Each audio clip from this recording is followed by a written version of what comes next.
Welcome. This is I Scream, You Scream, your weekly scoop of the most chilling histories, mysteries, and true crime. My name is Kathryn. I'm Gina. Every month we choose a new topic and a new ice cream flavor to go along with it. This month's topic is phroggers, and the ice cream flavor we will be enjoying while we talk about phroggers is Ben & Jerry's Phish food. Hashtag not sponsored, but wannabe. Real quick reminder, per usual, to rate and review us, like and subscribe, etc., etc. It is really helpful to us, so we will keep being annoying about it. So sorry, and also thank you. We usually release episodes every single Tuesday. This week, however, you are likely listening to us, hopefully, on Thursday or after. That's fine too, because we have a special 2-part episode, our very first one. So if you haven't listened to Tuesday's episode yet, go back, do that now. Want you to be all caught up. So once you do that, have a listen, come back, and then grab a spoon so we can dig in. Cheers. I got extra marshmallow in mine this time. I did extra chocolate. Chocolate bits, chocolate Phish, specifically. Nice. We did not give you all a rating on Tuesday. We will stick around for the end of this episode if you want to hear how we are enjoying our ice cream. But I think we've started each episode with how much we're obsessed with it, so I don't think it's going to be that much of a surprise. I'm not going to lie. I know we usually chat a little bit at the beginning, but I'm kind of raring to go to tell you the rest of this story. Oh, okay. So fucking wild. I was gonna say, I'm being quiet because we're trying to hurry through our ice cream so that we can get to the story. Well, I was gonna say maybe we could do like a little ice cream break in the middle, do like a check-in on how the story's going, eat some more ice cream. I mean, it'll be soupy remains by then, but that's okay. So, as a recap from part 1, we've been talking about the notorious Boy Jones, who is this scruffy little twit who could not and would not stop breaking into Buckingham Palace. By this point, he's broken in twice. The first time he was acquitted, and when we left off, he had just been sentenced to 3 months of hard labor for his most recent break-in. So, hi, Cinnamon. I was going to say, I'm sorry if you can hear her. She is scratching at the door asking to be let in. Should I let her in? Yeah, let her in. Let me just let her in. I'm going to have to let her back out eventually, but she's freaking out. Hold on. Gives me a chance to have ice cream. Don't be weird about it. Let's go. Come on. Okay. I'm back. I opened the door and she just sat there like yelling at me. Like, come on, make a choice. I like how you told her to not be weird about it. Like, be fucking cool, Cinnamon. Be cool. She is being so weird about it. Okay. Sorry. Thank you. Please continue. Now I have so much chocolate in my mouth. Hold on. So sorry. Okay. I'm not going to lie, which is the second time I've said this in this episode already. The second half of this story is my favorite half of the story. Okay. So as much fun as I had telling you about part 1, this is the part I'm most excited for. So, okay. Edward was released from prison in March of 1841 after 3 months hard labor, and he was returned to his dad with strict instructions to basically fuck off. Like, we do not want to see you again. His dad got a real tongue lashing, like they were kind of ripping him a new one, you know. This is from who is saying this? The authorities. Yeah. Okay. Yeah. So the authorities are saying, make sure this does not happen again, kind of thing. Get your shit together. Yeah. Exactly. So the guy who originally wrote Edward's warrant, he's a guy named Thomas Hall. After Edward was released, they were having a little conversation, and he suggested to Edward, like, hey, maybe you should become a sailor. It'll get you out of the country for a while. It'll get you trained up on, you know, a career, and you can be gone while all of this kind of dies down. Because, I mean, he's under a microscope right now. People are, like, the media is paying attention to him, and the government is up his ass. However, Edward and his dad were both like, nope, see ya. And they just went back to London. So instead of following this what could have been a very promising career path, Edward set out to once again find a job in London, which he has historically been so very bad at doing. And the issue this time was that this case was so well known that nobody wanted to hire him. One, because he was a known criminal, Mhm. and two, like they knew that he had been fired from a ton of jobs at this point, so he was just not an attractive candidate. And also, he was not really a kid anymore. I mean, he was a teenager. He was 16 at this point, but he wasn't like it was expected of him to find a trade or something by now. So, Well, and also back 16, then, yeah. that 16 Yeah. was much older than what 16 is now. Like, Yeah. you're getting ready to be out Yeah. in His mom life was married at at that 16. age. Yeah. Yeah. Mm-hmm. Yeah, that's Yeah. that's So grown back then. he's 16, no job, no prospects, really nothing going on for him. So on the 15th of March, less than 2 weeks after he was released, he broke into Buckingham Palace again. Oh my god. Yep. And at this point, the palace had basically set up an anti-Edward task force. They Like, had fuck everybody else. This is for him Yes. specifically. Yeah, they had 16 policemen on duty in the palace the night that he broke in. So, no surprise, they found him very, very quickly. This time, he was found by a police patrol at around 1:30 in the morning. And I love this bit so much. So, the officer was near the palace's picture gallery, which is basically just like an art collection. And he saw a figure just like crouched over by the wall. And the police Ooh. officer was just like, Jones, is that you? And Edward said, yep, it's me. What? Okay. You Yep, keep yeah. saying things that are very creepy and very scary, and then you like end it with that.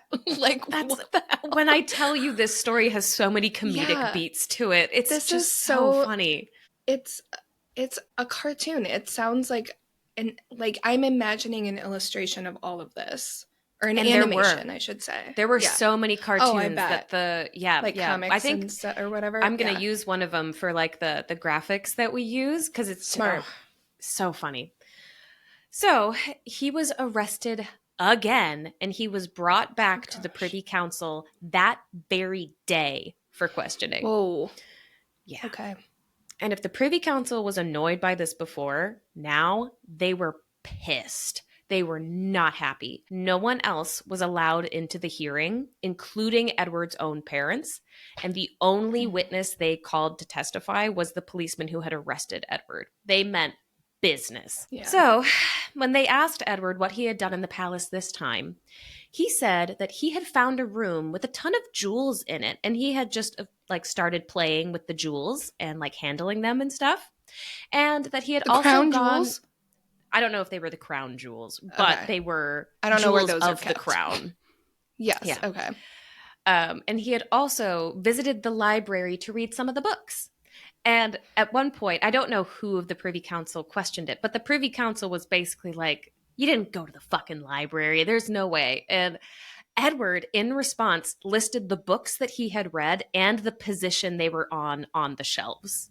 So he 100% had been in the library. I was going to say, not to be like major dweebo, but if I was going to break into a place like that, I would definitely look for what the library situation was, for sure. I would want my like Beauty that's- and the Beast yeah. moment. Mm-hmm. That's, yeah, same. That's what I was Yeah. thinking. That's what Yeah, Edward for sure. wanted to be the belle of the ball. Yeah, he just wanted to be, he wanted to be the belle. Wow. Yeah. Okay. Yeah, so this time there were no leaks to the journalists waiting outside.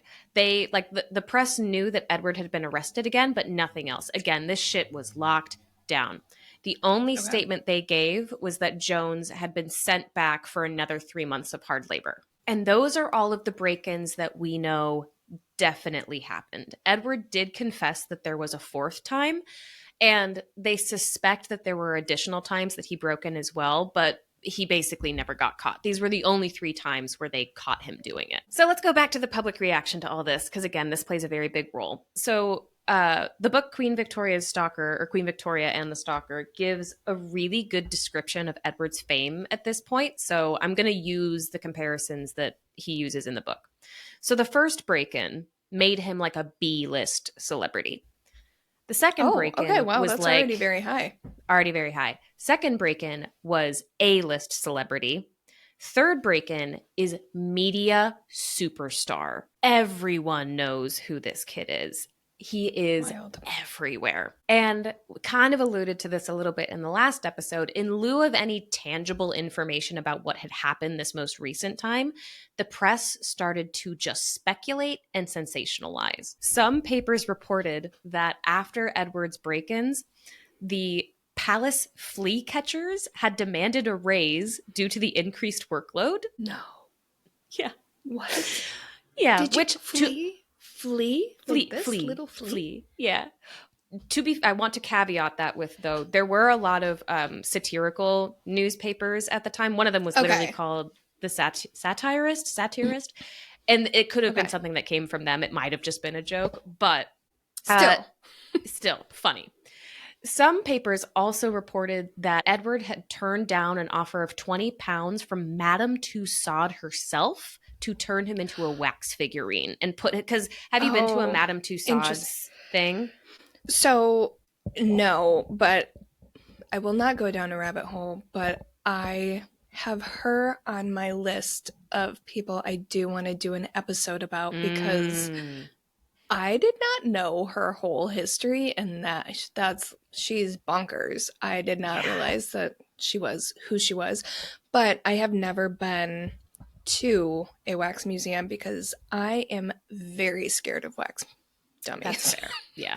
Like, I do not like that. But I would like to go from a, not bucket list, but it socially is something that seems like it would be cool to experience and at least say that I've done. But I am actively very afraid of wax figures. I think that's a very valid fear, like 100%. And the only reason I asked if you had been there is well, actually, I guess two reasons. One, the wax figurines that she made, scarily realistic. Like, you feel like you're right in front of a person. So That's realistic. what's scary to me. Yeah. Yeah. Like, and her the second museum specifically is too scary for me. It's very scary. And there's a part of her museum where it's kind of like a criminal section, and she wanted to make a figurine of him and put it in like the criminal section. So he turned that down because I think he didn't want to be like remembered in the same hallway as like murderers and things like that, which yeah. So I get it. Basically, throughout the course of all of this coverage, two camps started to form. There was the pro-Edward camp and there was the anti-Edward camp. The pro-Edward camp kind of applauded him basically for just being like smart and crafty enough to take on essentially the entire government, even though he was only a teenager. And they said that it was actually a good thing that he broke in rather than like an assassin or something. Like, if someone's going to break into the palace, this is kind of best case scenario. It's just a harmless kid who wants to fuck around. You know, he doesn't have murderous intent or anything. So still not great, but better than the alternative. The anti-Edward camp, understandably, was like, no, fuck this kid.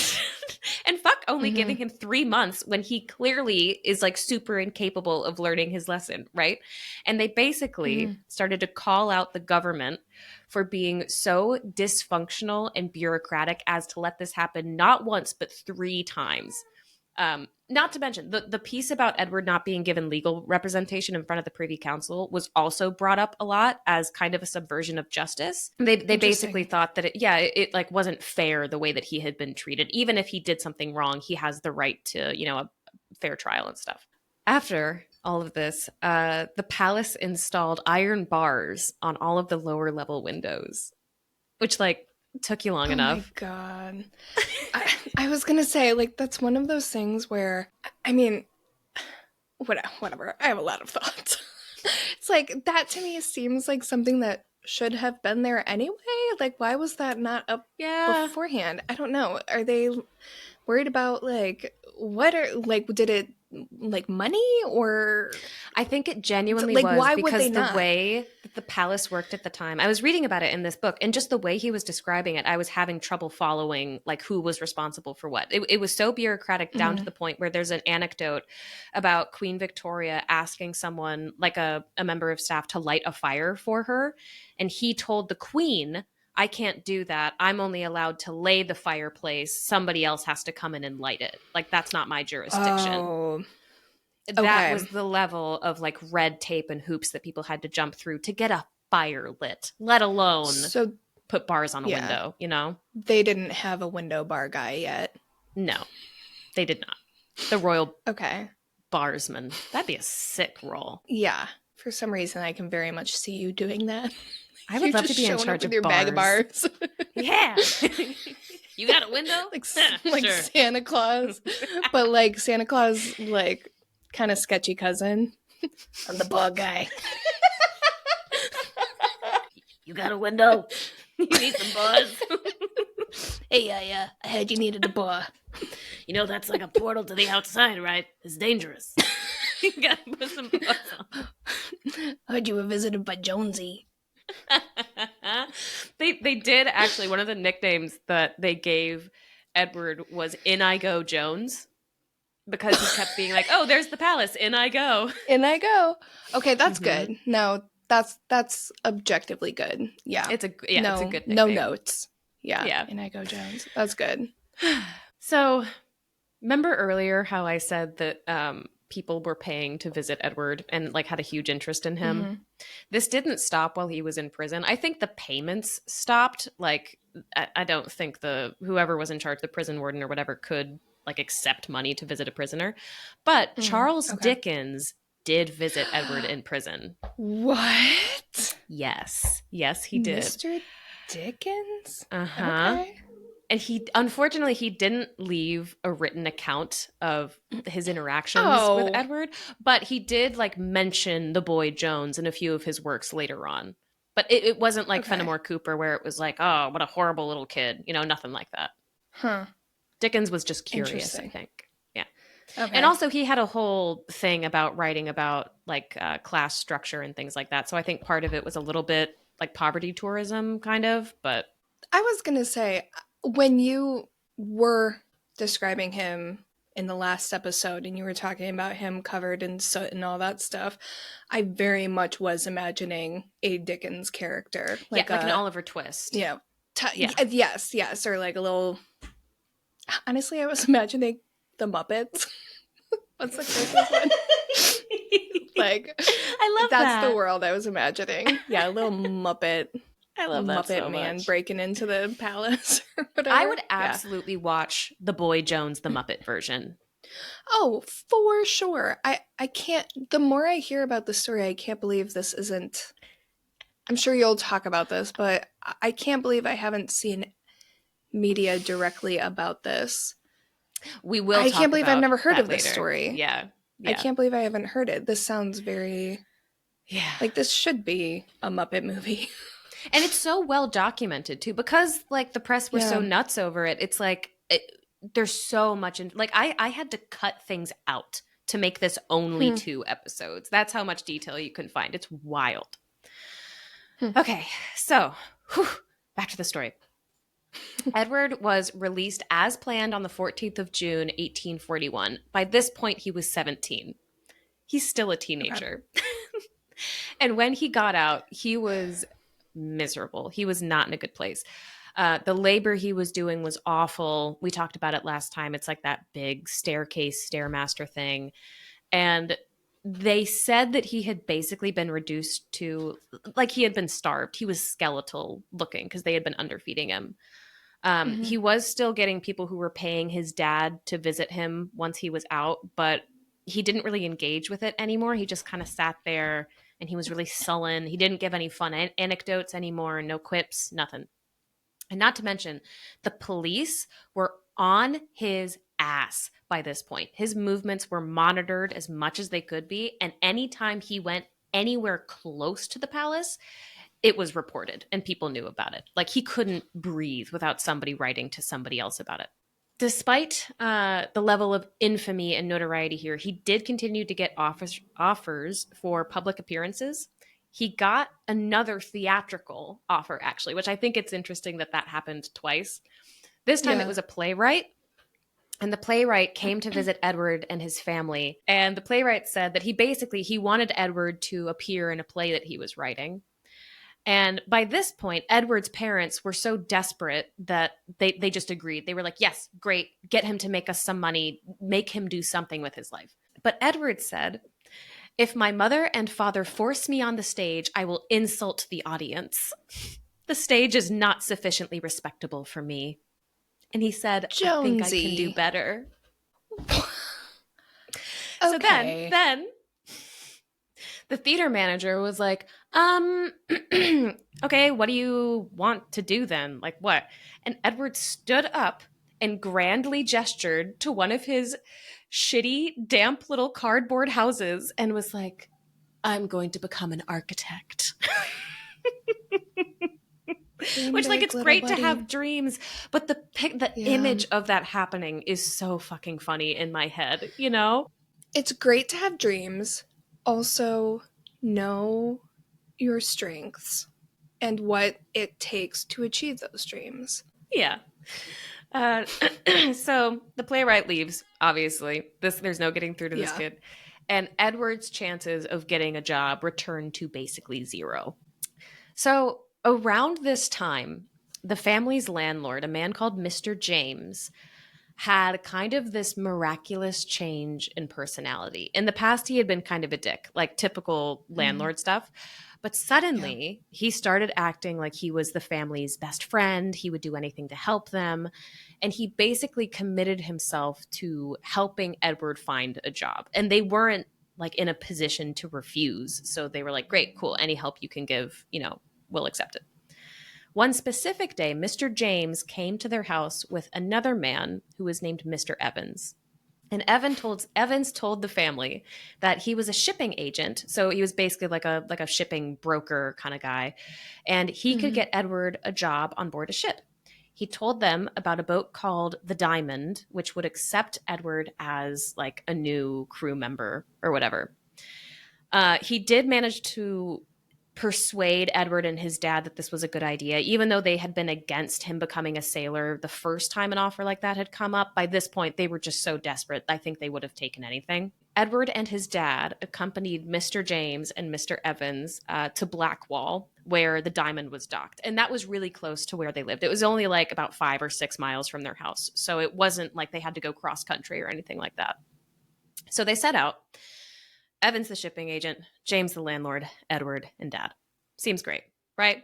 But what Edward and his dad didn't know is that Mr. James, their landlord, had been secretly hired by the government as a secret agent to get Edward the fuck out of the country. And they had paired him up with Mr. Evans, who was secretly a junior police inspector. And together they were tasked with removing the problem boy from the UK. They were on a secret mission. Oh my God. This is a whole operation. Yes. James and Evans are kind of like the scoundrel version of an odd couple. So Okay. James was historically like a really mean, kind of awful landlord. He had a history of being like shitty with his tenants. He was very conniving. Whereas on the flip side, Evans was, like I said, a junior police inspector who he was just trying to do his job, but he was also like kind of a bumbling idiot who just didn't want to get into trouble. And so the combination of these two men creates the most capital S shenanigans. Yeah. This is literally a Dickens novel. Like, right? This is like it's Scrooge. Yeah. Or something. I don't know. So this is these bananas. 4 guys, they get to Blackwall where the Diamond is supposed to be docked. But oh my gosh, wouldn't you know it? The Diamond has already sailed. It's not here anymore. So James and Evans tell Edward and his dad that if Edward still wanted the job, they had to leave for the Diamond's new port immediately. And Edward's dad was not allowed to come with them. Oh. Basically, the excuse that they gave was that, one, like this, they said this to Edward's dad. They were like, you look like shit. Like, if we bring you to this captain, it will create a bad impression and Edward will not get this job. And then they also persuaded him by saying that, we'll use 5 guineas to buy Edward new clothes on the way there so he'll look nice. Once he signs on, he'll get 5 more guineas, and we'll bring him back to your house literally tonight because they're not shipping out right now. So he'll be back home with money if you let us do this. So his dad, ever the money lover, said yes. James, Evans, and Edward leave. They go to the Diamonds Newport. Edward's dad goes back home. Edward's family waited all night, and Edward did not come back. By the next morning, Edward's dad was in a total panic. Like, his son had been kidnapped. He didn't know where he was. He didn't know what had happened to him.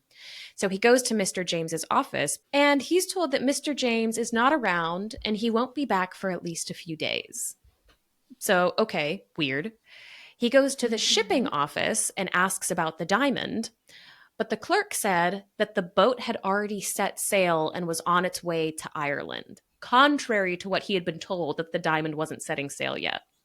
So Edward's dad, logically, he started asking, all right, well, when is it going to come back? What kind of cargo is it bringing? Da, da, da, da. And the clerk laughed at him and said, don't you know it's an emigrant ship? And that it was picking up passengers in Ireland before dropping them off in New Zealand. What? Yeah. New Zealand? Across the fucking world. Yeah. So his son is like, who knows where? And remember, his dad is poor as hell, so he couldn't afford to take any legal action about this at all. Like, he had gone broke the first time he hired a lawyer. So instead, he went to the press with his story. On the 7th of July, the Times ran an article about the kidnapping, and they used a combination of information from Edward's dad and also a little bit of extra detail that they got from their own research. Basically, what the article said is that Edward had been taken by the authorities and was expected to work on the diamond for 5 years, at which time he would be found a job in either New Zealand or Australia. All of this was news to Edward's dad. Whoa. Yeah. So Edward's dad is like kicking up a huge fuss about this. And this is, again, very, very public. People are like, what the hell is going on? They had been keeping up with all of this stuff. So this latest update was like, oh my God, what? Wild. A few days later, Edward's family received a mysterious letter in the post, and it was postmarked from Ireland, where the diamond was going to. It was dated the 7th of July, which is the same exact day that story broke in the Times. Keep that in mind. The letter said, like, hey, family, I'm totally fine. Like, don't worry about me at all. Mr. James is like really awesome, and he's a great friend of mine, and you should be like really thankful to him. Anyway, thanks, bye. It didn't say where he was. At one point in the letter, Edward had written that he was going to Bristol, but Bristol had been crossed out multiple times. So, like, suspicious as hell. And if you read the letter, like, he spends an extensive amount of time going on and on about how amazing Mr. James is. He's just like the best guy ever. He's just like the best. So it was so obviously a forced letter. Like, obviously it had been dictated to him and he was forced to write it. And history agrees. Like, everyone agrees this was the world's worst cover-up. It was so transparent. Everyone knew what was going on. Okay. About a week after that, they get a second letter from Edward. Again, most of the letter was about Mr. James and how amazing he was. How he was such a good friend. He's so entertaining. He always does the right thing, blah, blah, blah, blah, blah. And oh yeah, by the way, I'm on a ship to Brazil. Like, what? What? Okay. So they were like, where the hell is our son? Is he in Ireland, New Zealand, Brazil? What the fuck is going on here? And that's the last they heard. That's the last they heard of Edward for months. Do you want to know what really happened to Edward? It's so funny. Do. What the hell? Okay. This is so wild. It's so wild. I'm so confused. Yeah. This is so. I cannot believe that this is a true story. Yeah, it's 100% true. This is wild. Okay. Gonna back up a little bit, go back to the point where Edward, James, and Evans parted ways with Edward's dad, and Edward's dad goes back to London, and the two men bring their basically prisoner forward with them. So they get to the port where the diamond is, because at this point, they're still trying to get him onto the diamond to go to Ireland and then New Zealand.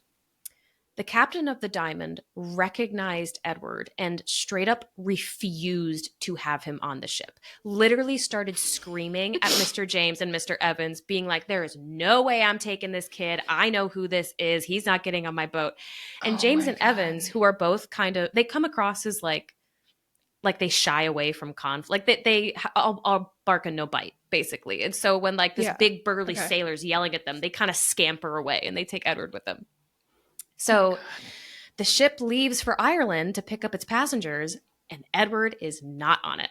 Evans, one of our little secret agents, reported what had happened to his superiors, and they basically told him to get his ass over to Ireland and do whatever it takes to intercept the Diamond and make sure that Edward was on it when it set sail for New Zealand. So they did. They took him all the way to Ireland. They went to Cork. And again, when they saw the captain was like, absolutely the hell not. What is wrong with you? Get away from me. I don't want this kid. Holy shit. Please, for the love of God, you gotta take him. That's exactly, yes. So at this point, Evans is like, well, what the hell are we supposed to do? Oh my God, I know. Let's commit identity fraud. Sure, naturally. Yeah. So why not? They figured that the captain knew what Edward looked like. So there was no way that Edward was getting on that ship, right? But they could make it seem like Edward had gotten on the ship. Basically, what James and Evans did was they found somebody who was going to be a passenger on the Diamond and persuaded him, like paid him off basically, to pretend to be Edward. So the game plan was get on the boat and start telling all of the passengers that you are Edward Jones, brag about breaking into Buckingham Palace, blah, blah, blah. And then once you get to where you're going, which it would eventually go to Australia, once you get to where you're going, keep telling that story. And eventually word will make its way back to the UK government that Edward has arrived in their destination of choice or whatever. Flawless plan, except it didn't work at all. The false identity worked until this guy got to Australia and the press got a hold of him. And the press almost immediately, they unraveled the whole story. Within weeks, Australian newspapers were reporting that this was a case of mistaken identity and the location of Edward Jones was not readily apparent. Oh my God. So shit, back to square one, right? If they can't get him on the Diamond, they need to get him on a ship somewhere. They just have to get this kid the hell out of Dodge, basically. And they dragged Edward everywhere looking for a ship to take him. They went to Bristol, they went to Plymouth, they had no luck whatsoever. So they decided to try one more time in Liverpool. There, they met Captain Ramsay, who was captain of a ship called the Tiber. And after a little bit of palm greasing, the captain agreed to take Edward on. But it wasn't that easy because the decision had to be formally approved by the shipping agent, like the broker guy we were talking about earlier. So the agent would have to meet Edward for basically like a mini job interview and then like sign off him being brought on board. So James and Evans are panicking because they're like, okay, the captain doesn't mind or know who he is. We're not sure, but either way, he's fine with it. We don't know if the shipping agent is going to care. What if the shipping agent recognizes him and like starts yelling at us again and doesn't let him on? So they went out and they bought a big ass wig. And No, they didn't. No, they didn't, Gina. and they put the wig on Edward's head to disguise him. And when they bring Edward to meet the shipping agent immediately is like, what's up with the wig? And James and Evans start panicking and they're like, yeah, he just like, he has really bad ringworm. So he wears a wig to cover it. What? And the shipping agent is like, on? Sure, whatever, sign him on. So they found a ship to take Edward. What? Yeah. So now Edward's going to Brazil. And that's when he sent that final letter to his family being like, okay, yeah, I'm going to Brazil, Dad. Cut back to Edward's family. So they have received this letter saying that Edward is now going to Brazil. And when he found out about this, Edward's dad was rightfully a little miffed because he's like, you can't just do that. You can't just take someone's son and send him unwillingly to Brazil. So he went to Mr. James's, like the landlord's office, to confront him. And James, he was there by that point, and James didn't give him anything. He didn't tell him the name of the captain, didn't tell him the name of the ship. All he did was brag about the trick he pulled with the wig. And his dad was like, hey, he never had ringworm. Oh. So the story hits the press. And again, people are going nuts. It was like a frenzy over this story. They couldn't get enough of it. But then months passed. Edward didn't come home, and things started to die down a little bit. But Edward's dad didn't give up hope. He started hanging around police stations hoping for news. And while he was there one day, who should he see but the shipping agent who kidnapped his son, Mr. Evans, in a police uniform? What? Because at this point, like, Edward's dad had never seen the guy unless, except he was in that role of shipping agent. Yeah. So Edward's dad immediately confronted this guy and was like, oh, what the hell, man? Are you just a cop that, like, pretends to be a shipping agent? And Evans panicked at the confrontation, right? Because that's who he is.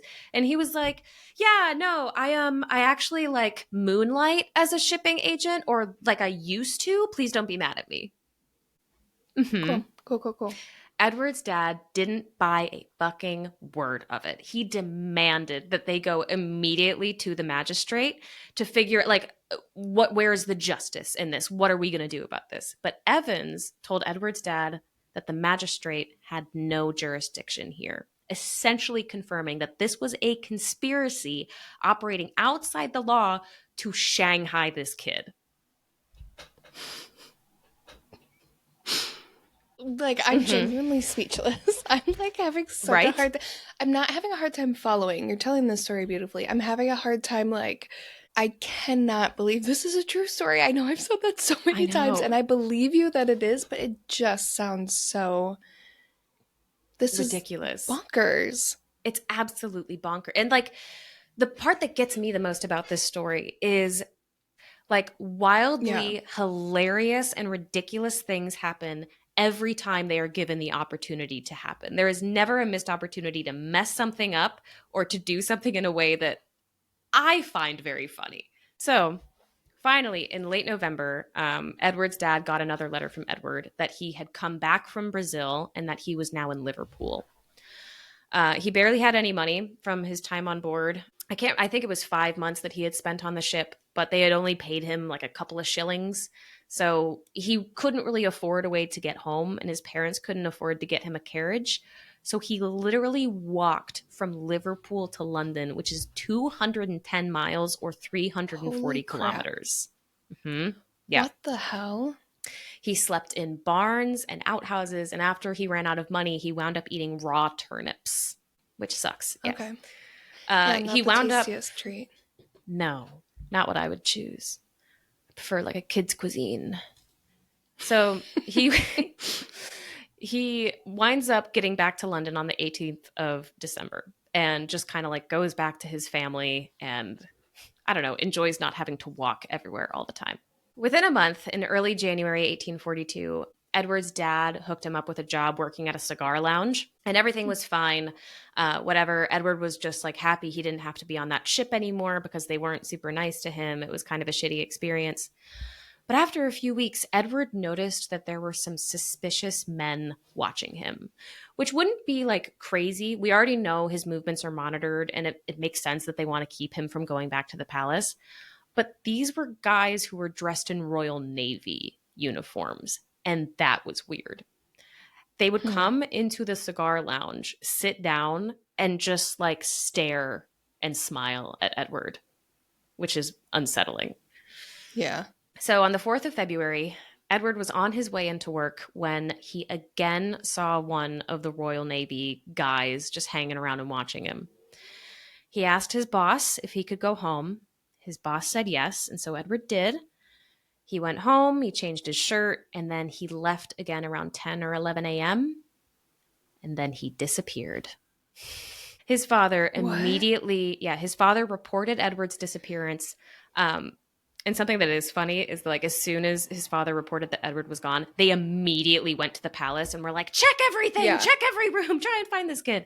But they didn't find Makes him. They sense. didn't find Edward at the palace, and they didn't find any evidence that he had even been there.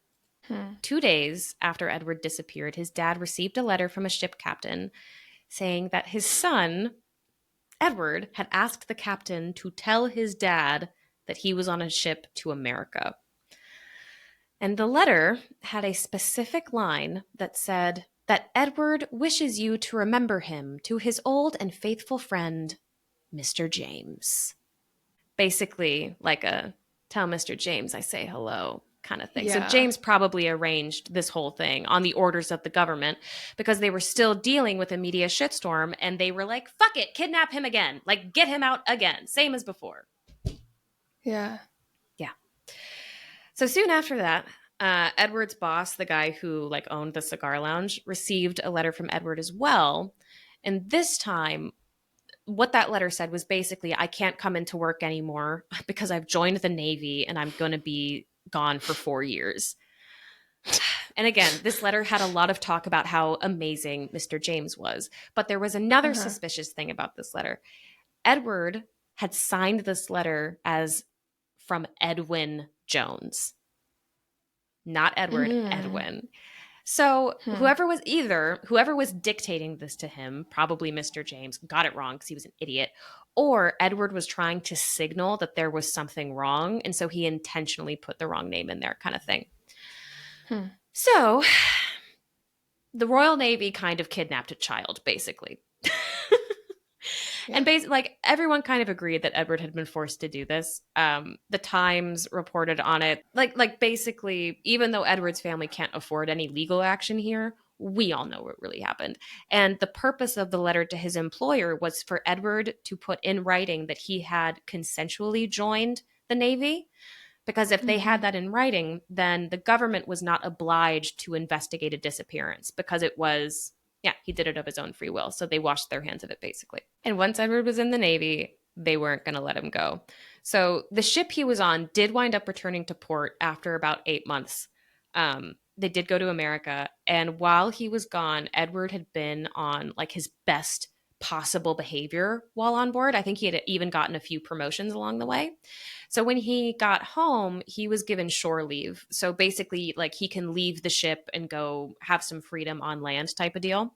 But they got one of the guys on the ship to follow him in like a, hey, make sure this guy doesn't escape way.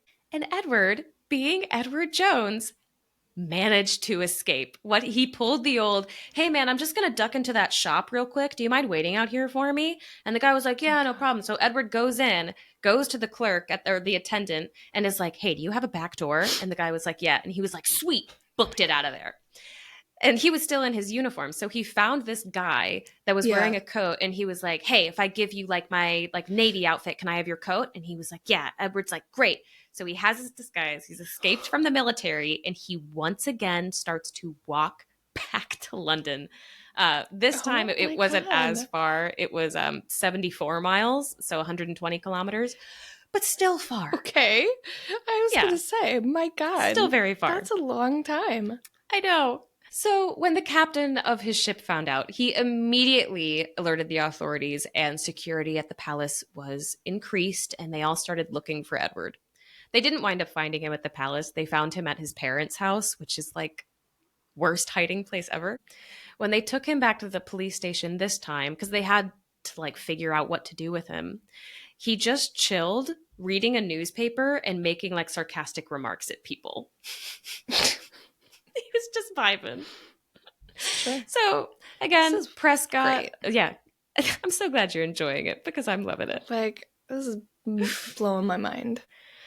So the press got a hold of it eventually, as they always do. And the government decided that, you know what, it's just a hell of a lot easier if we send him away again. So back to the Navy, Edward went. Easier? I mean, I feel like that's just simply not worked a single time. Like, maybe Right? I don't know. This is what, I mean, I guess I don't know what else they would do, though. I mean, maybe, I don't know. I don't know what else they would do. Other than jail him, lock him up. I don't know. Because isn't leaving the military, isn't that a crime, or is that just here? Deserting. So Yeah. Edward winds up trying to desert a few times, and he's never prosecuted for it. He gets punished for it, like Okay. via military punishment, but it's never like a you have to go to prison now or anything. Yeah, this is. I'm curious why, because I feel like at this point, not that I advocate for like I'm not advocating for any like one direction or the other, but it seems like just putting him in jail would be easiest instead Right? of trying to like Yeah. ship him off somewhere that has not worked a single time. What I would have given to be a fly on the wall when they are debating what to do with Edward Jones, I would give everything. Yeah. Yeah. The, I don't know how shipping him off somewhere could be easiest. Like like who is deciding this? I think it's because they legally couldn't imprison him because, and I think this still is a law Oh, in I the UK suppose. today, that it's when you break into Yeah, I somebody's guess that's home, true. it's only a criminal offense if you have the intent to steal something. So like if you just break in, What? yeah. So like if you break in and you're not trying to steal anything, like it's technically not a no, it's not a criminal offense to be there. It's still a civil offense, but it's not a criminal offense. So Um, I could just waltz on in and lounge on your couch and yeah. no one could do anything about it? Well, you are allowed to use force to remove someone from your home. Okay. So like you could come, but like I might kick you a little bit or something. I wouldn't kick you, but I just live about like of all the things you could do to someone breaking into your house, you would kick them? That's the thing you would do. yeah, and mock Oh, them. yeah. Oh, okay. I mean, that would get me out of there faster than a kick, I think. That's like your strongest weapon. Oh my gosh, thank you. I love Mockery. mockery. I know Um, you do. but yeah, and since like the last two break-ins, well, the last break-in he didn't steal anything, and the one before that, actually no, I think both of them he didn't. Yeah, no, it was only the first one where he stole something. He was acquitted for that. The next two times he didn't steal anything, and so like it wasn't a criminal offense, and therefore they could not just lock him up in prison. They had to find Hmm. something else to do with him. The most they could, I'm pretty sure three Okay. months hard labor was the maximum they could have given him. I see.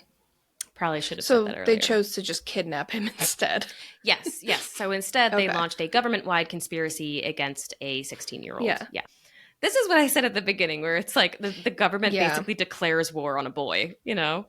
That is, you did say that, and they did do that. Yeah. They did. Yeah, they did. This is Yeah. just wild.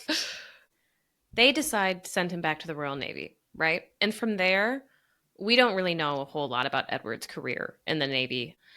We know that he attempted to desert at least one more time. He like literally jumped off the ship.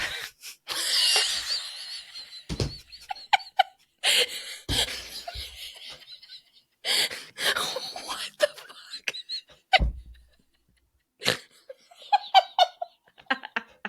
I can't do this. You're making this up. I just you are making this story up. I can't handle this. He jumped off the ship. Twice. What?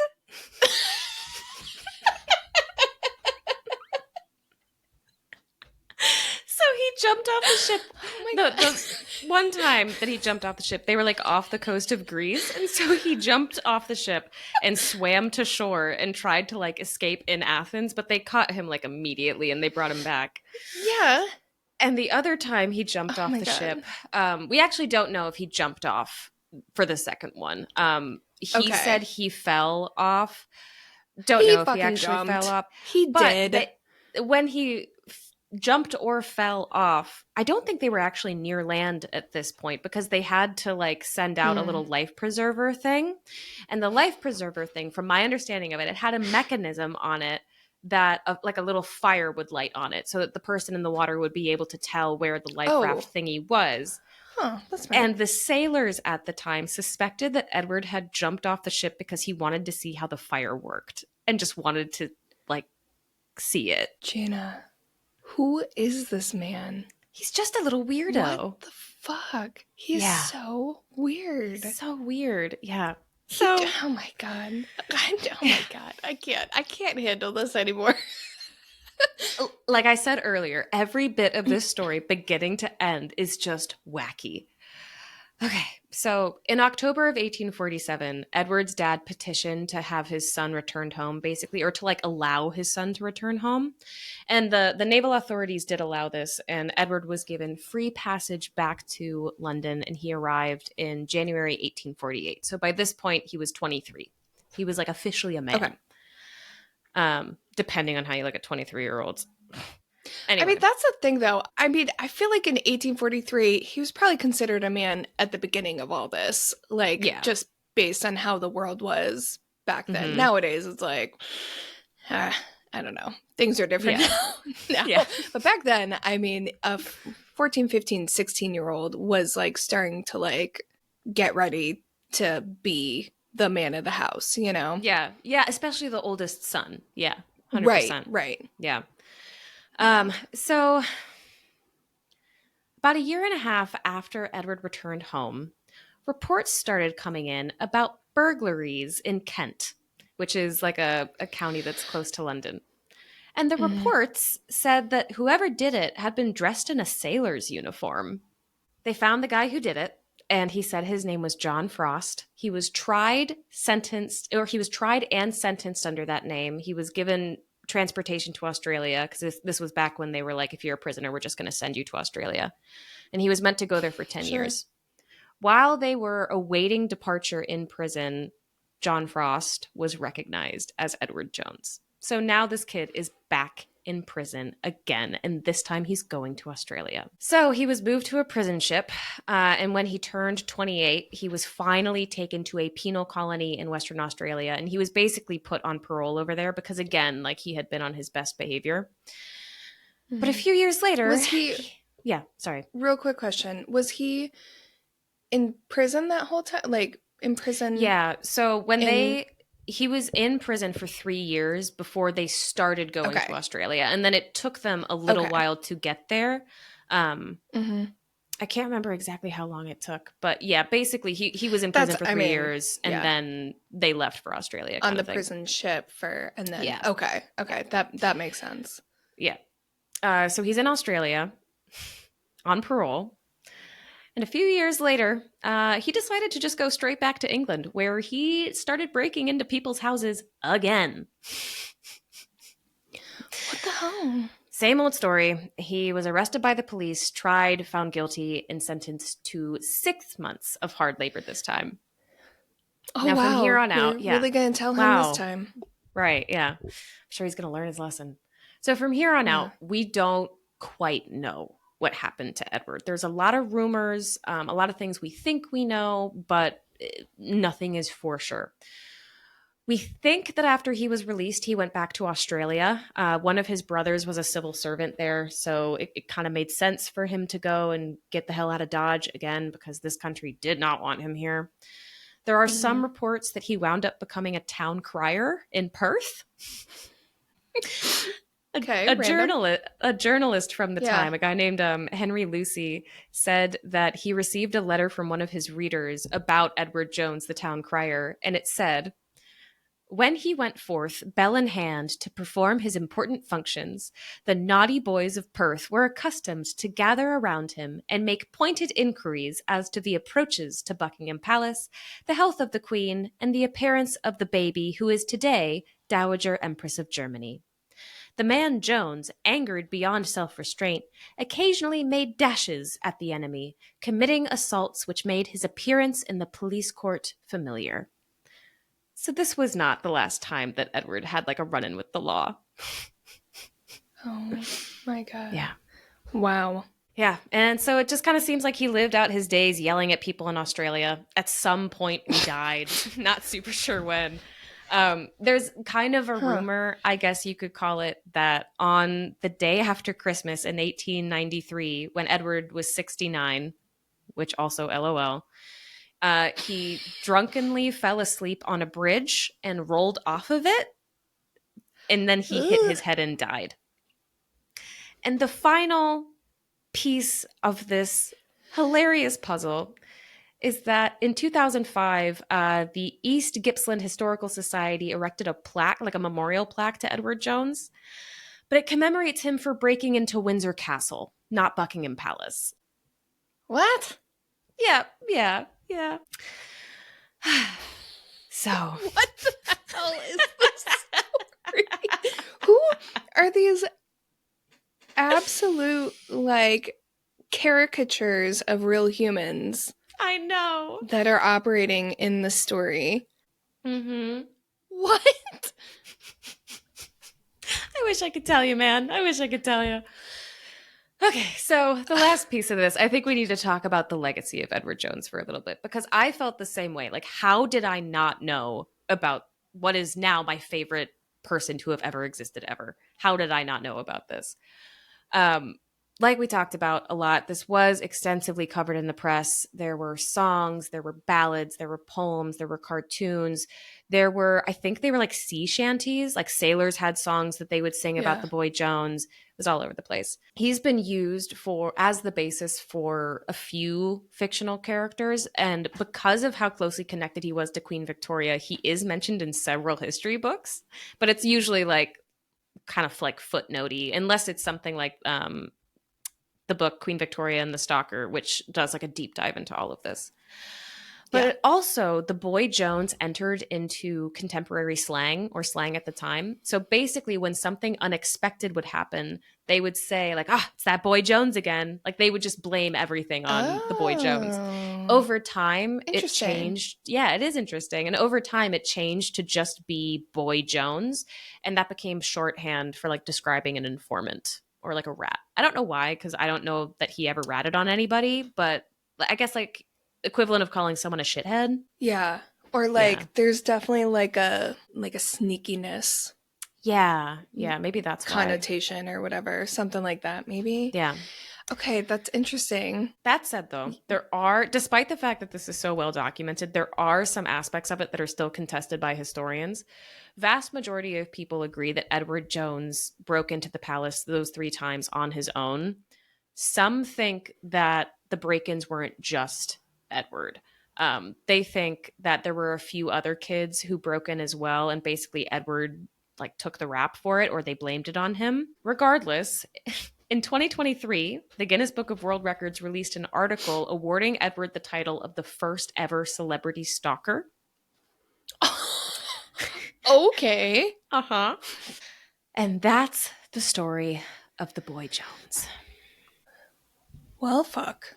I couldn't guess a single moment where any of that was going to go. Why? I can't, Yeah. like, I know you answered to this before, but I'm just like, was it really the best choice to just keep trying to send him on a ship? Like, I feel like that failed so many times. I feel like maybe we could have tried to figure out something else, but then I don't Yeah. know what that would be necessarily. Well, and I think this is one of those where, like, if this happened today, this would be handled very, very, very, very differently. But at the time, Yeah. I mean, the approach was like, if something is wrong, shove it under the rug, get rid of it, you know? Just get it, yeah, get it out Yeah. of the way or whatever. Yeah. Yeah. And I do struggle with this as much as I love this story. I do struggle with it because what ultimately wound up happening to Edward was super fucked up.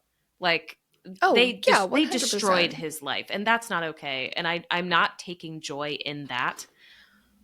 What he did was very funny. Well, and it's the way he did it. Like, living in someone's, being a frogger, living in someone's house Yeah. without their knowledge or consent is not inherently funny, but everything about the way he did it and just the reasoning or lack thereof behind the way he did it and the lack of malice or like violent intent is very funny. Yeah. I was not imagining a real person the entire time you were talking about this. I was just imagining a comic strip in my head of all of the actions you were describing. Mm-hmm. But the part about him jumping off the ship, I will never get over that one. That is one of the funniest things. Like you're just like fuck it, I'm out, and you go swim to Greece. Like Just yeah. what? Uh-huh. Man, I would not make it as a criminal. The more I like learn about all these stories, the more I'm like, man, that's just not for me. I would never be able to get away with it I know. because this Me is the type neither. of stuff it takes. I would never be able to. I know this about myself already. That's why I've never committed a crime. But yeah, it just sounds like so much work. He sounds like he put in so much work just to. And then he kept going back. Like, at a certain point, I'm like, man, fine. Like, I get it. I get, like, you want to go home or whatever. But just I commit do get crimes in that. Australia. Yeah, You don't get just hang along with out your with her, family see what they anyway. got there. Yeah. That's what I think that's the part that makes me kind of like, why do you keep going back? Yeah. But also, I wonder if it was a challenge. I wonder if he was like, oh, well, you tried to get rid of me. Haha, you know? Like, he seems like someone who would do that. I don't know. This is wild. I cannot believe I haven't heard this story before. Yeah. And my personal, if I have to pick a favorite part of that story, it's not even the bit with like Edward in it. It's James and Evans. And their bumbling idiocy is so funny. Okay, so you know what it reminds me of? What? Statler and Waldorf. Oh my God, yeah, the old guys from the Muppets. Yes. I'm just, okay, I just cannot stop, like, thinking. My favorite part of that story was him jumping off the fucking ship. No notes. I just, questions, certainly. Yeah. I think my favorite part of this is, like, as a frogging episode, like, to bring it back to what the hell we're doing here, I think out of all of the ones, I shouldn't say out of all the ones we've done so far, this is the second story, but this is so heavily about frogging, and yet he still was only in there for a small amount of time. Like, it's such a small piece about this of the story, but the fallout and everything, it's not just, oh, and he was punished and then we move on or whatever. It's like for his entire life. Is someone whistling over there? What was that? I think it was someone outside. I have my window open. It sounded, yeah. Oh, I don't like it. It was either a siren or like, it sounded like someone whistling a tune. I didn't realize you heard that. It just sounded like a melody for a second. I thought it was Tom, like out in the hallway or maybe something. Maybe it's Edward coming to say hello. Oh my God, maybe it is. Yeah. Do you see what I mean when Jonesy. I said I would love to be haunted by him? Yeah. Yeah. I don't want to be.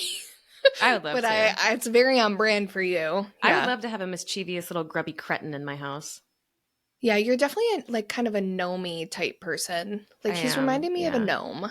Yeah. Like if he was a mystical creature, he'd be like a gnome or perhaps a little troll or something. Oh, a little troll. Like a cute, nice one though. Or not nice, but like a mischievous the ones from one. Frozen.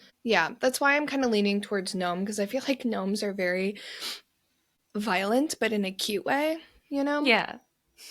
That's how I'm imagining him. What would you be if you were a mythical creature? Would you be a mermaid or a unicorn? Or something different? I might be wrong. I know, I love how you went straight for the obvious ones, which is not wrong. Some days I would be a mermaid. Other days I would be a banshee. I love Just that. depends on the day. Yeah. I'd be a kraken. Oh, yeah. But like a little one. Is there a little one? I'd be a little one. The whole thing that there's a book I got Berkeley, our nephew. What is it called? It's called like The Kraken Needs a Hug or something like that. Aww. And it's about this like misunderstood sea monster who's like, I don't know, I think the cover is something like this being is crushing this ship, but it's because he needs a hug. It's not because he's trying to hurt anyone. He just needs some loving. I love that so much. It's so cute. I do love it. It's adorable. We do need to rate our ice cream before we do. Talk to me. How did you like it? Okay, I'm going first. I thought it was good. What are we rating it out of? Did we say 10? I feel like I would feel more comfortable with. I want to do 5 because if we do 10, I'm always going to choose 7. But if we do 5, I'm not always going to choose 4. Okay. I'm sorry. That's fair. It doesn't make sense. But it does. Yeah. I'm going to say, see, now I'm like 4. So I liked it more than I thought I would. I'm going to rate it a 3.5, only because I would love there to be more chocolate bits. But there is a good amount in there. So I'm not mad about it. I just personally would like there to be more.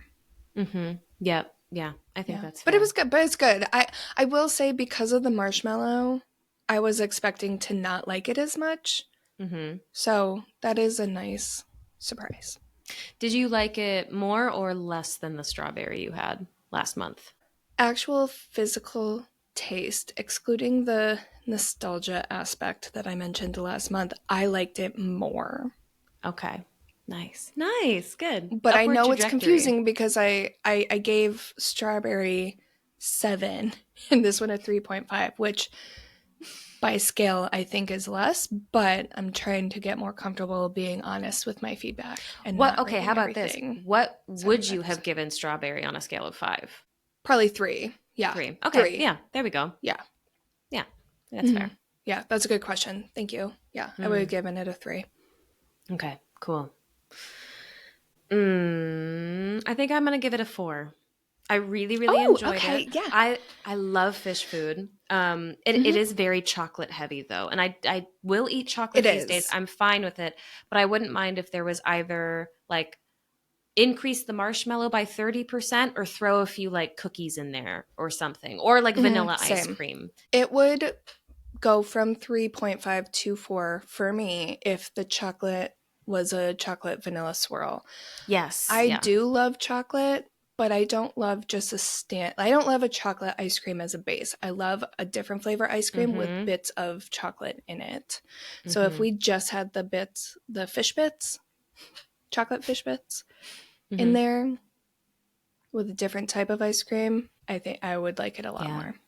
Yeah. But it was still good. I dig that. Yeah. It was still good. I really love Phish food. Because 5 to me is like a Snickers concrete mixer from Culver's. That's a 5. Yeah, I'm wondering if I wonder if we'll ever have a 5. Because once you do a 5, having a 5. I'm curious because, so fun fact about me for our listeners, I don't love ice cream. Like, it's not even close to like my favorite dessert. I like it, but I'm curious. I would not be surprised if I never had an ice cream that like changed my life. You know what we could do that So I this had is not thought of until now? Just because we eat ice cream doesn't mean we have to eat ice cream as it comes. You can make things like ice cream cake. Not like the kind with ice cream in the middle, but where you like literally bake the ice cream into the cake. We could try doing things like that too. Don't you worry. I have a list of notes that we've not yet talked about. Yeah. Sweet. Okay. Yeah, cool. I thought of that. Yeah. Nice. I got lots. We've got lots of stuff coming, friends. We've got lots of ideas. Yeah. Thank you so much for joining us. See them. Yeah. Joining us on our first 2-parter. However many of you came, we're very happy to have you. And we hope you have a great weekend. Yeah, depending on how this goes, I can't speak. Depending on how this goes, we may do plenty of more because I do like the closer to the weekend situation. So, yeah. Until next time, little spoons, keep it cool. And keep it creepy.